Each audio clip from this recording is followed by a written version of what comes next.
Alright, YouTube, it's time for Occult Literature number 68, Cultus Arborum, Tree Worship, Phallic Tree Worship as it's termed. About 120 pages long, a significant anthropological work. It was bundled with other works on serpent worship and specifically phallic worship, as opposed to phallic tree worship. I'm not sure why the distinction there. Back at the end of the 1800s. They are scientific works, but they're also spiritual works as well. As always, a link in the description to where you can purchase my edition of this work off of Amazon. Second link to my books blog. If you're into this sort of material, there's other stuff available on there. Links on the left-hand side to my edited works, on the right-hand side to my authored works. Cultus Arborum goes well beyond the typical sort of study of the spiritual, in that while its subject matter is relatively focused, that is specifically the use of trees, living or dead, or in some symbolic form in spiritual circles, it goes well beyond simply looking at one simple culture or one single span of time, one specific epoch, the Renaissance, the medieval era, antiquity, or whatever, and it tries to cover all of them to a rather large degree of detail, and it does a very good work of doing this. It looks at the Norse tradition, of course, Yggdrasil.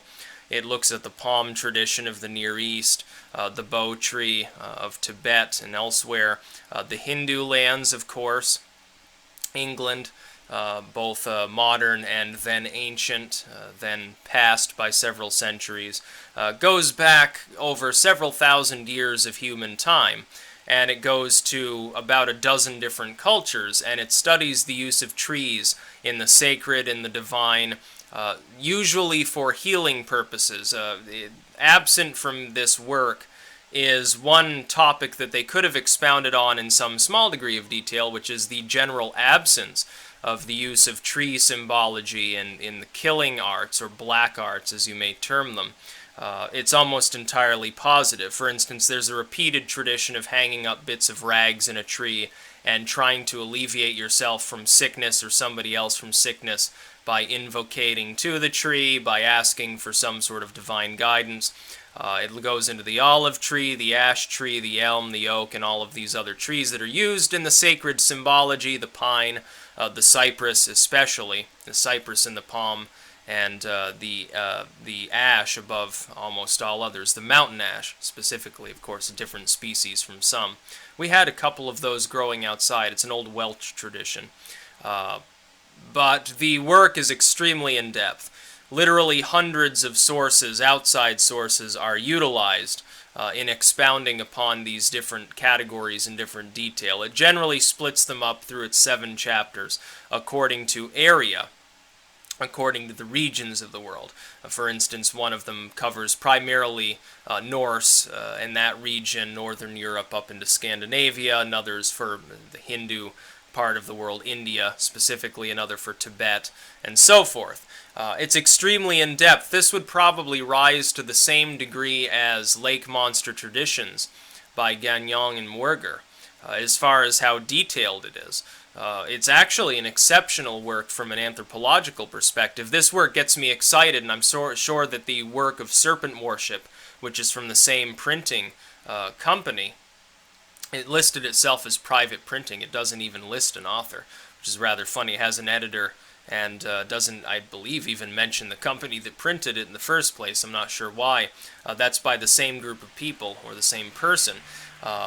It's an extremely well-made work, especially for the period. We have to understand, of course, in this period of time, there was an awakening of awareness about the occult, and there was some degree of scientific plausibility behind sort of studying them in a more literal and historic manner. This work doesn't contain, for instance, lengthy invocations. It does contain some mantras and prayers and chants used by different indigenous people around the world, from Europe, from Asia, and elsewhere. Mostly Europe and South Asia, essentially. But it does contain a huge amount of scientific lore within it. One of the best, really, anthropological works that I've ever read, so naturally I'm excited to read through and edit the work of Ophila Latreia, I believe it's pronounced, on serpent worship as well. But this work comes highly recommended. If you're into the more academic side along with your spirituality and your occult, this is a must-have for your collection. Along with Lake Monster Traditions. I keep mentioning that work in every other video, but it really is a good work. I can't release an edition of that. It's definitely within copyright. I think it was published in 1983. But this work is from the late 1800s, and no small degree of detail goes into explaining all of these different concepts, revolving around the general overarching core topic of simply the worship, the sacred nature of trees throughout man's history. Some interesting material. Again, it comes highly recommended by me. That's about all. Peace out.